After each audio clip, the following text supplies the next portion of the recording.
Fala galera, estamos ao vivo aí, tá dando 4 horas da tarde já. Esperar um pouquinho pra galera entrar. Tudo em cima aí, gente? Tudo tranquilo? Se querem um pouquinho de frio pra vocês aí? Se quiserem um pouquinho de frio é só falar, porque aqui tá bastante. Então dá só 2 minutinhos aí pra galera entrando na nossa live e a gente vai começar um bate-papo aqui, o primeiro bate-papo nosso desde que eu me mudei pra cá. Um cafezinho quentinho pra esquentar aqui as entranhas. Então a galera entrando aí, massa. Massa demais. Saudade de vocês já, viu, gente? Saudade já do mato aí no Brasil. Dos acampamentos com a galera. Aquele bate-papo em volta da fogueira. Um bacon frito aí. Em breve a gente vai poder fazer isso de novo, muito em breve. Bastante gente chegando aí, massa. Massa demais, pessoal. Então, olha só. Essa é uma das lives que a gente vai começar a fazer daqui pra frente. Essa é a primeira, então, né? Em que a gente vai falar muito sobre bushcraft, sobre sobrevivência, sobre a minha vida aqui na Inglaterra agora, afinal de contas, o que eu estou fazendo aqui, como que é essa vivência aqui para mim, como que está acontecendo. Então a gente vai desenvolver todos esses assuntos aí ao longo de um tempo. Mas essa é a nossa primeira live e a gente vai falar hoje sobre um tema que é bastante recorrente nessas perguntas, nessas caixas de perguntas que eu abro aí. A gente tem sempre pessoas perguntando sobre diferença de bushcraft, sobrevivência e coisas relacionadas a esses aspectos. Então eu achei por bem a gente comentar um pouquinho, né, bater um papo aqui hoje sobre isso, sobre esse aspecto. Claro que vai falar um pouquinho de kit, um pouquinho de ferramenta, mas a gente vai focar um pouco nessa grande diferença que existe, na verdade, entre técnicas de sobrevivência e técnicas de bushcraft. Ok? Então, acho que já tem uma galera boa aí, já dá pra gente começar mesmo a desembolar o assunto. Então, basicamente é o seguinte: técnicas de sobrevivência contemporâneas e técnicas de bushcraft são assuntos distintos, são coisas separadas, ok? Obviamente existe um grau de sobreposição em que essas áreas vão se perpassar, vão se encontrar. Então vão haver pontos em comuns em relação a todas as duas, mas como eu já havia dito, são coisas distintas. É mais ou menos como, vamos pensar em termos de medicina. Você tem lá uma área da medicina que vai cuidar, por exemplo, do cérebro humano, né? É bem específica para essa área. E vai ter uma outra área da medicina que vai cuidar da pele, por exemplo. Então as duas áreas são medicinas, mas cada uma com um foco dentro do seu contexto. Seria, a grosso modo, seria essa uma boa comparação para bushcraft e sobrevivência. Elas, como eu falei, vão ter pontos em comuns, mas são coisas distintas. Mas como que elas se diferem? Como que você sabe isso que é bushcraft, isso que é sobrevivência? Bom, sobrevivência, galera, tem a ver necessariamente com uma situação de emergência em que você, por alguma razão, se viu aí impedido de voltar de onde você saiu para sua casa e você vai ter que passar um tempo num ambiente natural hostil. A gente geralmente fala no mato, né? E esse tipo de situação é uma situação em que você quer sair do mato, você quer ser resgatado com vida, ou você quer efetuar o autorresgate. Uma situação de sobrevivência, estatisticamente falando, em termos gerais, dura em média em torno de 72 horas. Então, dentro desse prazo, ou o indivíduo efetua o autorresgate e é resgatado, ou ele vem a padecer, né, a falecer no mato. Claro que existem cenários em que o cenário vai ultrapassar bastante esse período de 72 horas e alguns cenários são menos também. Mas como eu falei, estatisticamente são 72 horas. Nesse cenário de sobrevivência, existem certos aspectos que a gente precisa levar em consideração. Você vai ter que montar o triângulo da sobrevivência: abrigo, água, fogo. Esse triângulo da sobrevivência vai te permitir descansar o seu corpo, descansar o seu cérebro e bolar uma estratégia de sobrevivência para você sair desse cenário. ok? Então é o triângulo de abrigo, água, fogo. Para você conseguir abrigo, água e fogo, você necessariamente é desejável que você tenha meios contemporâneos, industrializados, meios modernos, como a gente diz mais coloquialmente, né? Por quê? Porque esses meios são mais garantidos, eles vão te economizar tempo e vão te economizar energia, que são dois aspectos fundamentais numa situação de sobrevivência. Você quer economizar seu tempo e quer economizar energia. Porque, vamos pensar, um abrigo de sobrevivência. Você não sabe quanta luz, a gente não sabe quanta luz do sol a pessoa vai ter disponível numa situação dessa. Ela pode ter pouco tempo de claridade. Então, se você é capaz de, utilizando um kit de sobrevivência moderno, resolver logo o problema de abrigo, montar lá uma cobertura em cima de você para proteger da chuva, do vento, fazer fogo para ajudar a regular a temperatura interna do corpo e conseguir água, você já está na frente do jogo da sobrevivência. Exatamente porque você está economizando tempo e esforço físico, né? Calorias, por assim dizer. Ao passo que, vamos pensar, por exemplo, em situações de sobrevivência. Exemplificar isso melhor. Você foi fazer um passeio por uma trilha, aconteceu uma chuva, caiu a ponte que você estava, o rio subiu, era um riachinho. Opa! Perdão. Pronto, coloquei aqui o telefone de volta. Então o rio subiu, aquele riachinho que você tinha atravessado virou um rio grande, agora você não tem mais como voltar, vai ter que passar uma noite ali no meio do mato. Isso é uma situação de sobrevivência muito comum em Minas Gerais, acontece o tempo todo.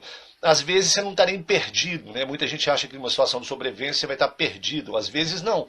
Às vezes você sabe onde você está, você consegue ver até o carro estacionado do outro lado, mas você não tem como voltar para lá. E vai ter que passar uma noite à mercê aí, né, das condições que você vai encontrar. Então, para isso, um kit de sobrevivência moderno vai ajudar bastante. Obviamente, existem cenários em que queda de avião, um outro tipo de acidente, que a pessoa vai estar numa área muito distante, uma área remota, e isso também é algo que acontece. Então, nesses casos, o desejável é você ter um mínimo de preparo prévio para que você possa lidar com essa situação de uma forma bem rápida, de uma forma bem eficiente, como eu já falei, economizando tempo e calorias, beleza? Bushcraft já é uma outra história, gente. Bushcraft, a gente vai fazer uma tradução desse termo, que é uma forma sofisticada de fazer uma referência ao conhecimento e ao entendimento do mundo natural. Essa é uma definição que o Ray Mears dá e que eu gosto bastante porque ela traduz bem a essência do Bushcraft. É o conhecimento e entendimento do mundo natural.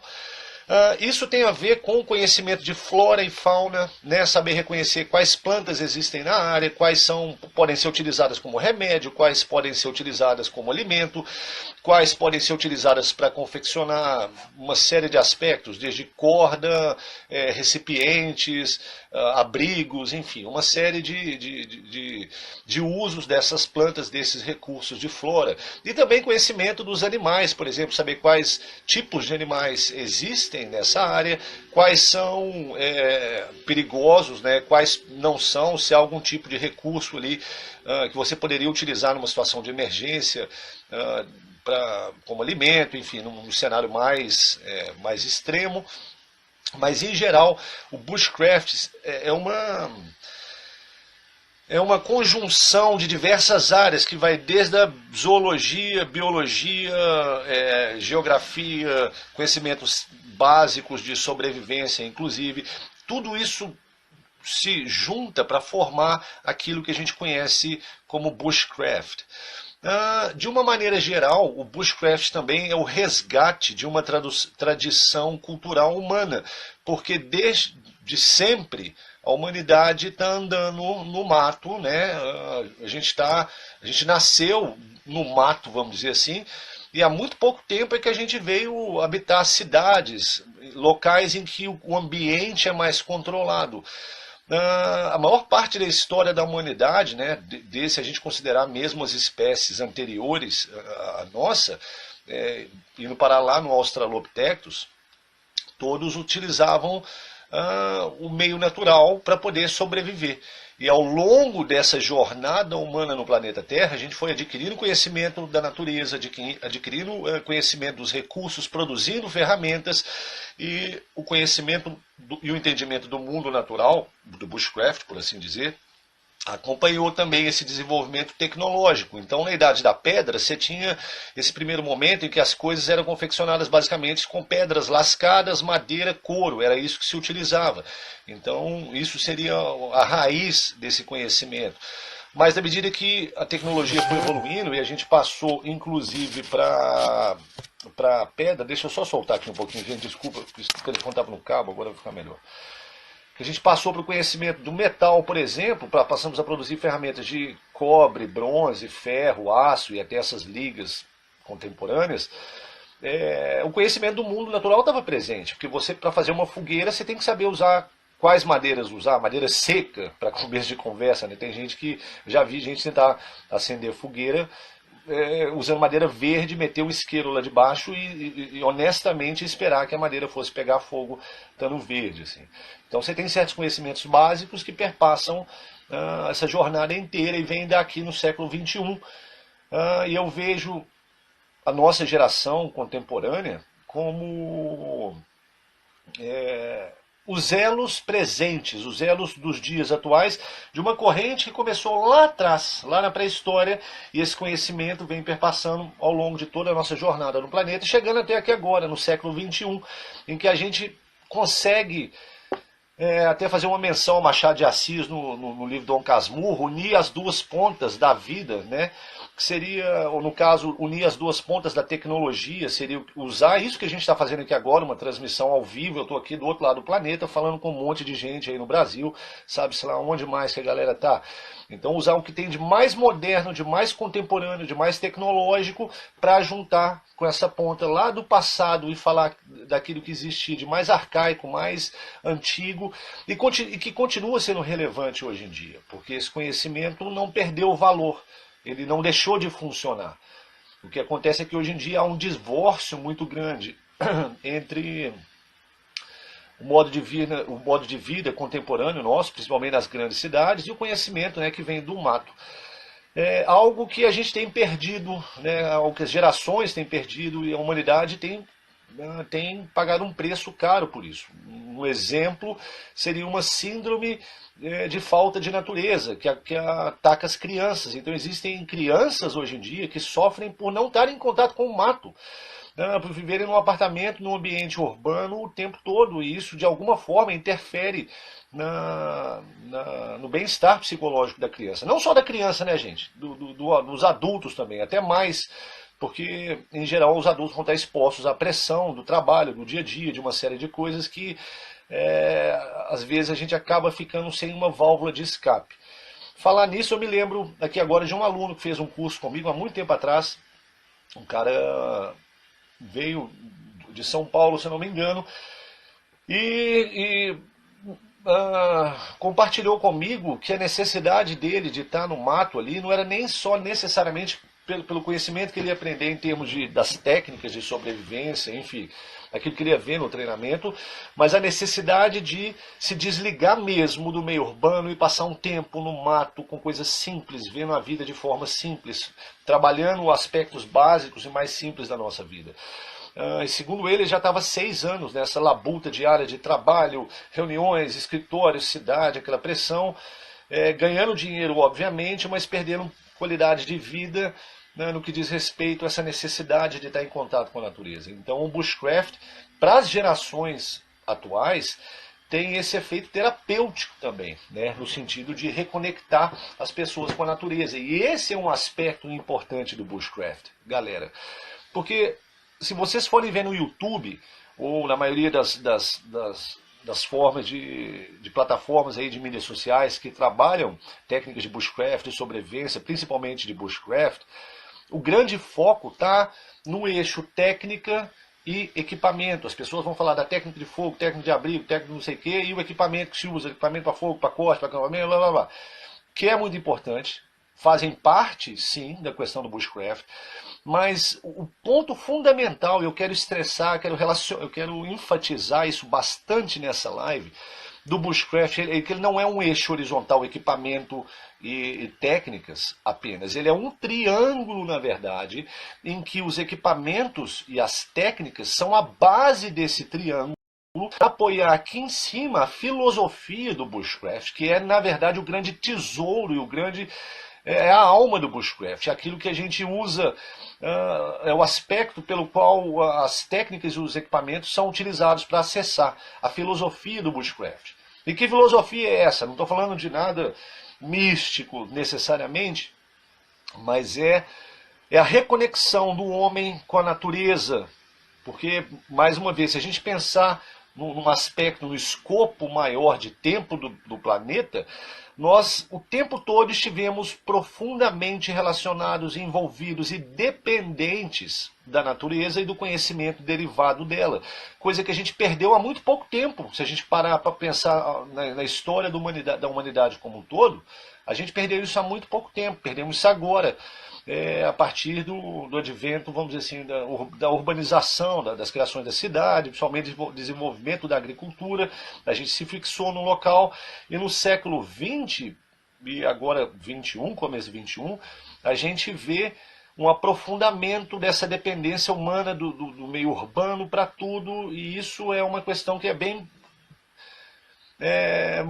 está acontecendo agora, é uma questão que é bem atual, né, na história da humanidade, esse desligamento.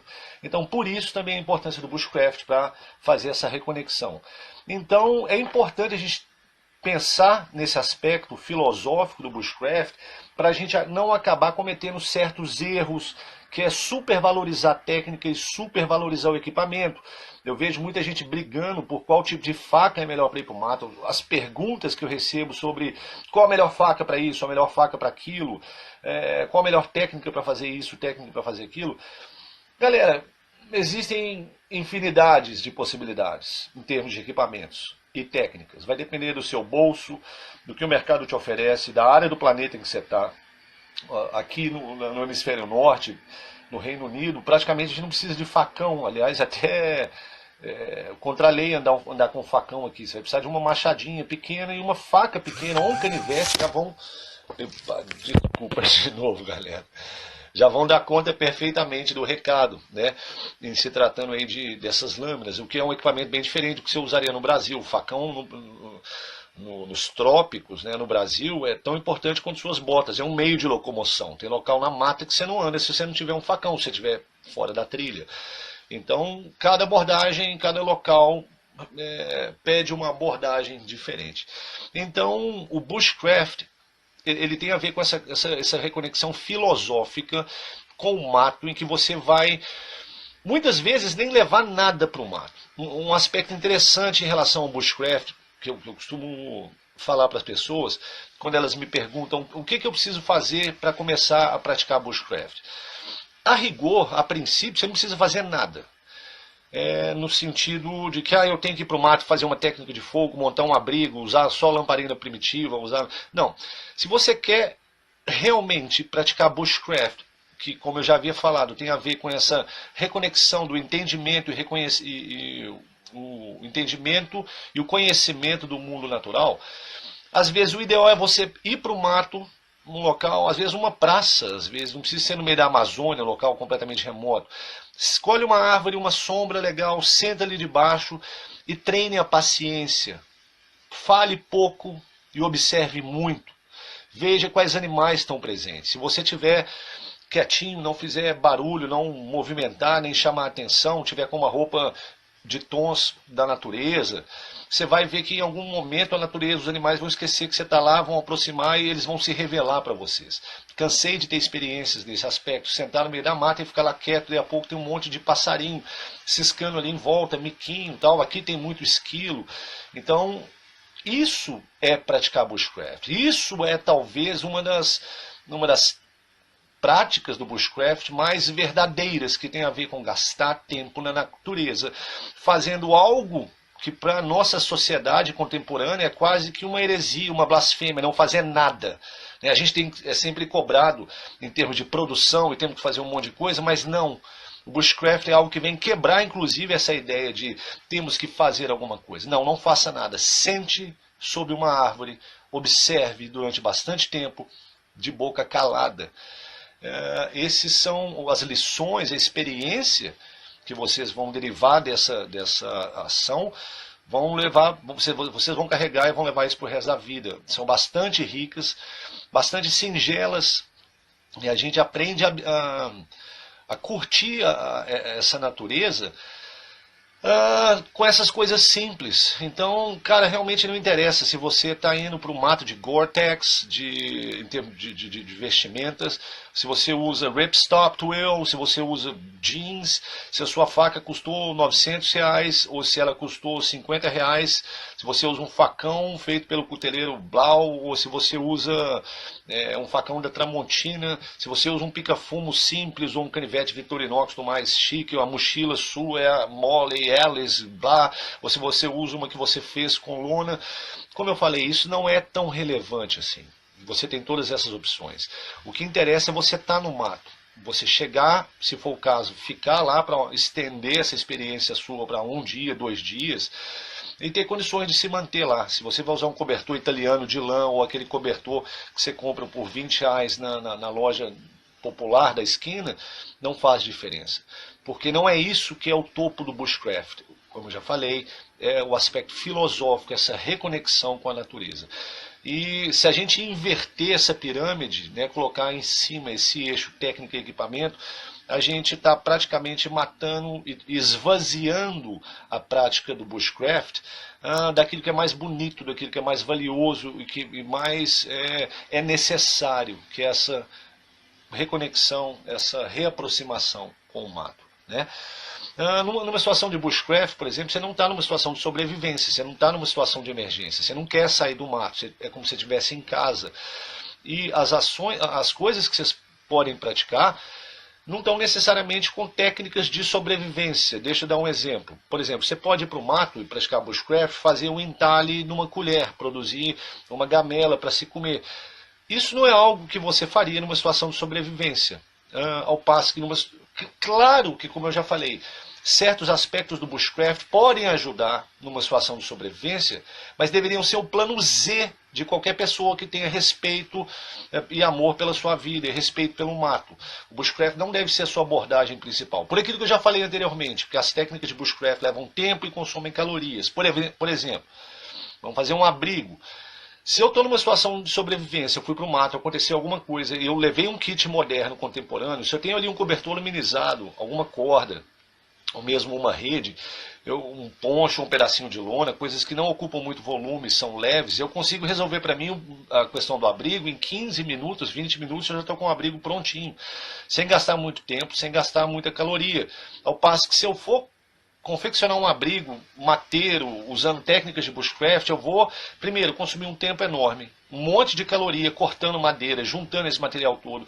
Se eu tiver que fazer cobertura de vegetal, vou levar mais um tempão e mais um gasto de energia enorme, sem falar que eu vou despedaçar a cobertura das árvores, o impacto ambiental vai ser muito maior, porque eu vou ter para fazer uma cobertura vegetal eficiente, se você não tiver folhas de bananeira muito largas, outras folhas maiores, você vai ter que ter uma camada grossa de vegetação para que a água escorra para fora. Então tudo isso leva muito tempo. Como eu já falei, você precisa de economizar tempo e caloria. Mesma coisa fogo. Muita gente dá um valor muito grande para a técnica de arco e broca, ou hand drill, que é mão e broca, ou atacante de aço. São formas muito legais de se produzir fogo. Quando você realmente aprende essas técnicas, é uma sensação de empoderamento, mas eu posso garantir para vocês uma coisa: quanto mais eu aprendo sobre formas primitivas de fazer fogo, mais eu dou valor ao meu isqueiro Bic, mais eu dou valor a uma pederneira com uma isca boa. E vocês podem ter certeza que se fazer fogo primitivo fosse tão fácil, a gente ainda estava fazendo fogo dessa forma. A gente não teria feito uma caixa de fósforo, isqueiro, pederneira, maçarico e todas essas formas contemporâneas de se produzir fogo. Se o Otzi, aquela múmia primitiva, ou qualquer integrante desse mundo primitivo tivesse a opção de escolher um isqueiro, certamente ele escolheria o isqueiro em detrimento de qualquer outra forma primitiva de fazer fogo. Imaginem quantas pessoas não morreram na antiguidade porque não foram capazes de produzir fogo com tanta eficiência, com tanta rapidez e economia de tempo e calorias como a gente é capaz de fazer hoje em dia, utilizando um isqueiro, uma pederneira ou qualquer um desses recursos que eu já havia falado para vocês. Então é mais ou menos isso. Técnicas de sobrevivência e bushcraft, elas podem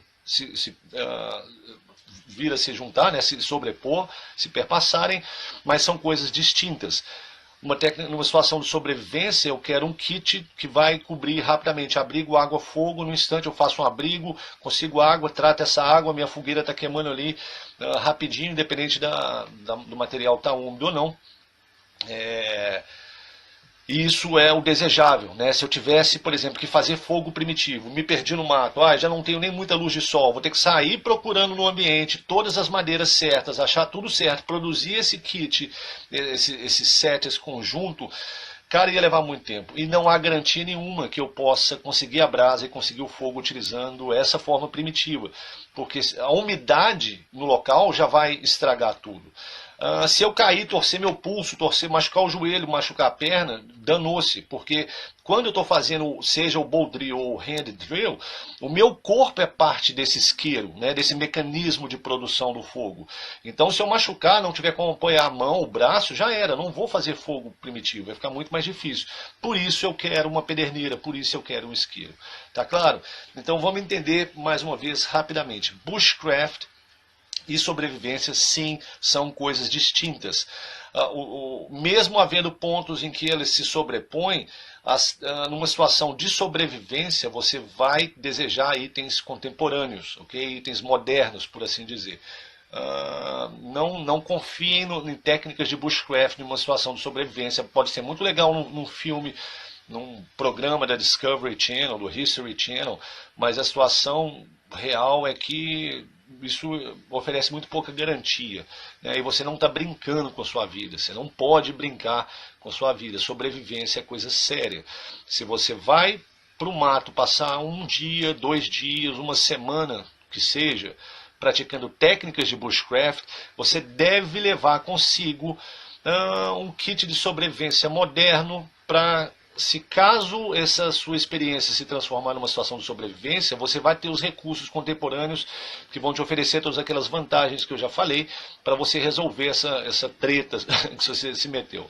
Então, essa é a ideia mais ou menos. Vou para o mato praticar bushcraft, eu posso ir vestido de índio tupi-guarani, de homem das cavernas, posso ir igual o Otzi, mas junto ao meu corpo, num recipiente, numa bolsa, num bornal ou numa pochete, eu vou ter itens modernos para cuidar dos aspectos básicos de sobrevivência, caso a coisa piore para o meu lado, caso eu me veja numa treta ali, numa situação de emergência. Beleza? Em relação a kits de sobrevivência, então, devem ser kits com produtos industrializados. Você vai preferir, por exemplo, abrigo, um pedaço de lona, 2x2 ou 3x2 já ajuda bastante para fazer uma cobertura basicona, cobertor aluminizado, saco aluminizado que vai refletir o calor de volta do corpo para você, formas eficientes de tratar a água, igual o filtro Sawyer, por exemplo, é uma boa opção, filtragem com bandana e tratamento químico, com clorim, com iodo, ou mesmo fervura, são formas boas de se tratar a água, né? Existe uma diferença entre purificar e tratar a água. Purificar quer dizer que você vai retirar os elementos dali que não são água, isso você só vai fazer, sei lá, talvez num laboratório. Para consumo, não, você vai tratar a água. Okay? A filtragem é só parte do tratamento, dependendo da forma como você escolher, mas são coisas distintas. Faca, por exemplo, lâminas de uma maneira geral e cordas são dois aspectos dos mais difíceis de se produzir quando você está no mato e não tem nada. Se você precisar fazer uma faca, é possível, claro que é, através de lascamento, mas você vai precisar de ter pedras que sejam favoráveis para o lascamento previsível. Você vai ter que ter um conhecimento dessa técnica. Se nunca fez isso, você não vai chegar lá e produzir uma faca ou um machado de mão. Corda também é a mesma coisa. Leve contigo paracorde, leve uma corda de nylon, porque você achar um cipó, ou cortar esse cipó, ou fazer qualquer coisa nesse sentido que vai facilitar a sua produção de corda usando recursos naturais, uma casca de árvore, por exemplo, vai tomar um tempo bravo. Então leve uma corda de nylon, leve esse tipo de recurso, porque vai ajudar bastante. Então é isso que eu quero que vocês entendam, que bushcraft e sobrevivência vão andar juntos muitas vezes, mas são coisas distintas. E o kit de sobrevivência deve sempre apoiar a prática de bushcraft, por isso que eu já falei, né, pelas razões que eu já apontei aqui. Caso você se veja numa treta qualquer no meio do mato, nada de brincar de homem das cavernas, nada de brincar de índio, você quer ser um astronauta. Se você puder usar um sabre de luz do Darth Vader, faça isso. O dia que eles inventarem uns, pode ter certeza que eu vou ser o primeiro a comprar um sabre de luz. Mas em relação a esse aspecto, diferença de bushcraft e sobrevivência, é isso mais ou menos que eu queria falar para vocês. Ok? Só um segundo. Ok. É muito comum as pessoas, nessas enquetes que eu faço, é muito comum essas pessoas me perguntarem coisas sobre cursos de sobrevivência, quando que eu vou continuar, como que está a minha vida aqui. Então, de cara, eu já vou avisar para vocês, a escola não parou. O meu trabalho com sobrevivência e bushcraft não parou. O que eu fiz foi, depois de pensar bastante, avaliar custo-benefícios e riscos, eu resolvi apostar na minha vinda para o Reino Unido. Exatamente pelas facilidades que eu tinha de poder estar aqui legalmente, né, vivendo aqui, já com trabalho e essas coisas, eu achei que eu teria oportunidades melhores aqui. Então nós vamos manter sim um treinamento e uma agenda anual para o Brasil, que ainda vai ser marcada, mas eu precisava e eu tinha necessidade de aprender mais sobre outros ambientes. Como eu havia visitado a Inglaterra ano passado por 10 dias, tive contatos com pessoas incríveis aqui, como Will Lord, como David Thompson, do The Bushcraft Show. Eu realmente vi que havia um leque de possibilidades aqui a serem exploradas. Inclusive eu escrevi um artigo para The Bushcraft Survival Magazine, que ainda está para ser publicado, falando sobre essas diferenças básicas do bushcraft aí no Brasil e aqui no Reino Unido, como que a coisa já está aqui, como que é visto aqui pela maioria das pessoas, e aí no Brasil ainda, né, como que a coisa está se desenvolvendo. Então, existem todas essas oportunidades e, vamos dizer, mecanismos de eu me inserir aqui no contexto, trazer um pouco da minha experiência, né, de área tropical para o pessoal daqui e com certeza aprender muito com eles, que é o que já tem acontecido. Eu tenho aprendido bastante já, tenho feito pesquisas sobre plantas, sobre recursos aqui e, vamos dizer assim, estou começando a construir o meu conhecimento nessa área. Beleza? Eu queria checar agora com vocês algumas perguntas. A galera está perguntando bastante coisa aí. Eu quero responder. Vou responder 5 perguntas, porque por causa do nosso tempo aqui, o nosso tempo é meio corrido. Então, se vocês quiserem fazer 5 perguntas aí para mim, eu vou começar a responder agora. Estou aqui de olho aí, deixa eu ver se eu consigo ver algumas das que já foram. Deixa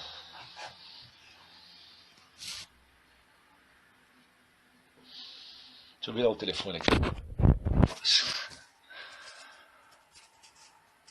Então, o PDZ Aquarismo falou, ótimo, essa galera que vai pro mato com 2 pauzinhos para fazer fogo é a maior doideira. É a maior doideira, velho. Como eu já falei, é muito arriscado, não é garantia nenhuma. E se você se machucar ou estiver tudo úmido, você não vai fazer fogo, não. O Tony Carlos aqui falando que leva uma lona 4x3 para cobertura. Uma lona 4x3 é o ideal, principalmente na época de chuva, porque ela vai te oferecer uma extensão boa, e você vai ter aí geralmente 2 metros de cada lado para poder juntar lá embaixo a sua madeira. E numa época de chuva, como está acontecendo aí no Brasil agora, esse pode ser o único espaço seco que você vai ter no seu acampamento todo. Então realmente vale a pena ter esse tipo de recurso. Então vamos ver mais aqui. O Norton aí, valeu Norton. Nômade Bushcraft, valeu Brunão. Então, o Tony Carlos Fisch está falando que tem dificuldade de encontrar parceiros em Pernambuco para acampar. Na maioria das vezes ele vai só. Então, gente, esse foi um toque interessante, porque é o seguinte, hoje em dia existem os grupos de bushcraft que vão ter um papel fundamental para receber esses novos praticantes. São grupos em que pessoas mais experientes vão para o mato, com essas pessoas menos experientes, sei lá, elas vão compartilhar o conhecimento, as experiências em termos de acampamento. Infelizmente, eu não conheço nenhum grupo em Pernambuco, eu vou conhecer o pessoal mais aqui para baixo, no Sudeste. No Rio de Janeiro tem o Guerreiros Bushcraft, do Ney, a galera aí que eu curto pra caramba, são parceiros, são irmãos, e quem do Rio aí tiver interessado em ir para o mato, quiser começar essas atividades de forma segura, com responsabilidade, procure o Ney dos Guerreiros Bushcraft, vai valer a pena, ok? Eu sei que tem o Bushcraft Brasília também, a galera 10 demais. Enfim, tem um montão de gente aí que está indo para o mato em grupo e estão dispostos a dividir o sentimento, dividir experiência, perdão, gente, eu li aqui sentimento. Então, sentir o lugar, cheiro da vegetação, sentir o vento, incrível isso. Exatamente, galera, tem a ver com aquilo que eu falei para vocês, que é essa questão da reaproximação, e são esses prazeres simples, essas experiências singelas que marcam a atividade do bushcraft, né? A gente vai ter essa forma de reconexão, de uma simples observação de uma borboleta, de um pássaro, de um animal, você vai ver que isso vai ter um impacto na sua vida, ok? Vamos ver mais alguma pergunta aqui. Alguém de Belo Horizonte que queira acampar com o Davidson Electronic? Então, Davidson, boa sorte aí, meu irmão. Com certeza tem uma galera aí em BH. Beleza? Mais uma perguntinha aqui.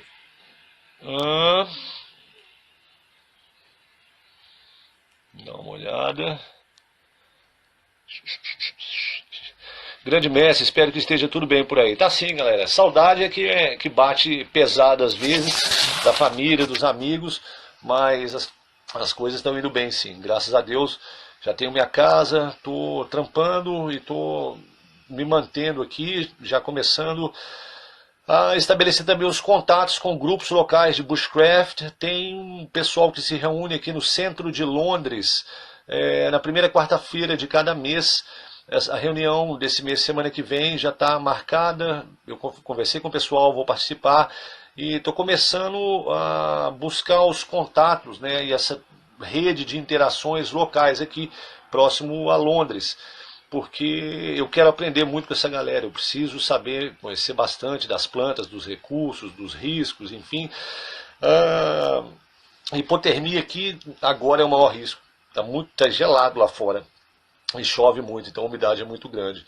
Então esses são aspectos que de cara eu sei que você já vai precisar para fazer qualquer acampamento aqui. Ou seja, abrigo, a capacidade de regular a temperatura interna do corpo aqui é fundamental, né? Porque der bobeira aqui, o caboclo morre de frio fácil, fácil, fácil. Se chover e molhar já era. Antônio Roseira, tá aí, grande Antônio. Saudações, meu irmão. Valeu demais, tá tudo bem sim. Como é que estão as coisas aí? Manda um abração pra Lisa aí, meu irmão. Massa demais. É mais ou menos isso, gente. Essa experiência toda que eu tenho adquirido aqui ao longo dessas poucas semanas que eu cheguei aqui, não é uma experiência gigantesca, mas eu já comecei a dar os meus primeiros passos no sentido de aprender a reconhecer os recursos daqui, as plantas, principalmente as árvores, que são recursos perenes, né, que vão estar aí através de todas as estações. Isso já está moldando esse conhecimento básico necessário para eu ficar aqui.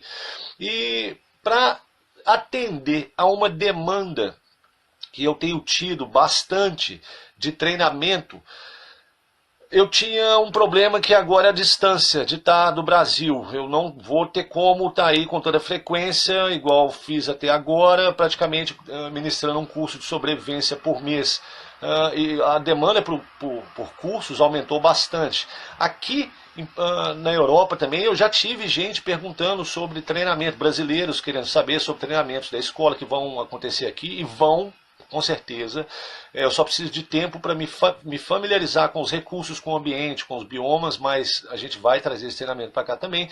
Mas eu fiquei pensando qual que é a melhor forma de eu atender essa demanda de treinamento, então.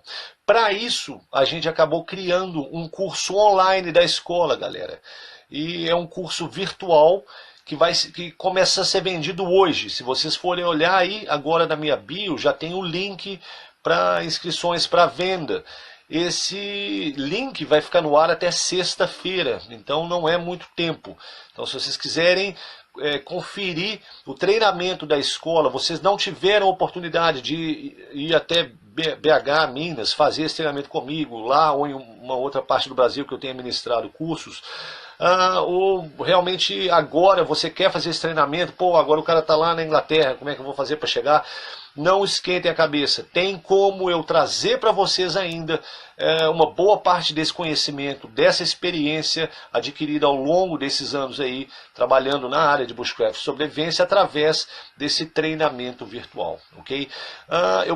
Se vocês forem checar lá agora, vocês vão ver que está bastante acessível. Eu poderia cobrar um preço relativamente salgado por esse treinamento, né? Mas eu quis deixar isso bastante acessível para as pessoas, para que todo mundo pudesse ter acesso a toda essa gama de conhecimento aí que a gente disponibilizou através dessas videoaulas. Então vão ser vídeos, aulas, vai haver material impresso também que vai ser mandado para vocês, e vocês vão ter direito também a um bônus, ok? Desse treinamento. Então, se vocês quiserem saber exatamente como funciona, dê uma checada agora lá na minha bio, as informações vão estar todas lá, de como fazer inscrição, enfim, desse processo todo, mas lembrem-se que isso aí é só até sexta-feira, tranquilo? A gente não vai estender muito esse treinamento não. Um segundinho, só ver se tem mais alguma coisa aqui pra gente falar. Então é isso aí, ok? A gente vai continuar com o trabalho aqui em cima, vamos continuar fazendo mais vídeos, postando mais coisa no Stories aí. Eu vou retomar o YouTube, eu sei que tem um monte de gente preocupado. Nossa, cara, você abandonou o canal, não vai ter mais vídeo? Não, galera. Vai continuar havendo vídeo sim no YouTube. Eu não trouxe meu PC para cá, onde está o meu programa de edição. Eu trouxe minha câmera, meu equipamento de gravar, mas ainda não tenho como editar esses vídeos. Só que eu consegui resolver essa situação já. Tem uma equipe que está trabalhando comigo aí no Brasil, e eles vão fazer a edição dos vídeos para mim. Então eu vou gravar esses vídeos, vou mandar para a galera, eles vão editar esse material todo para mim, o que já vai facilitar bastante a minha vida, porque produzir o roteiro, produzir conteúdo, gravar tudo e ainda editar é uma trabalheira miserável. Quem tem canal, quem faz isso aí sozinho, sabe muito bem do que eu estou falando. Então, aqui agora vai ter uma galera trabalhando comigo que vai dar conta aí dessa parte de edição, e muito em breve vocês já vão ter vídeos aí de novo no canal. Eu acredito que a partir da semana que vem, muito possivelmente a gente já tenha vídeos quinzenais no canal. A princípio eu vou manter 2 vídeos por mês, né, um a cada 15 dias, e na medida que o tempo for decorrendo, eu vou com certeza, eu espero poder aumentar a frequência dos vídeos aí, beleza? Mas então é isso aí, eu quero agradecer a todo mundo que participou dessa live, que veio aí prestigiar. É um prazer ter tido vocês aqui comigo. Muito obrigado pelo prestígio, muito obrigado pela força, todos os coraçõezinhos e likes aí, agradeço de coração. Vocês podem ter certeza também que a saudade é muito grande, mas a gente ainda vai se encontrar aí no Brasil para os treinamentos presenciais e online também, ok? Chequem o curso lá, dê uma olhada, eu garanto para vocês que foi feito com muito carinho, foi feito com muito cuidado, com muita atenção, e vocês vão poder levar, como eu já falei antes, bastante dessa experiência minha com Bushcraft, de vida até, para junto de vocês aí, sem ter que sair de casa, né? No horário que for mais conveniente, da forma como for melhor para vocês. Valeu, galera. Então, de coração, agradeço a todo mundo aí pelo apoio, e fiquem ligados porque a gente ainda vai continuar se falando mais. Tá certo? Grande abraço para vocês, paz para todo mundo. Valeu.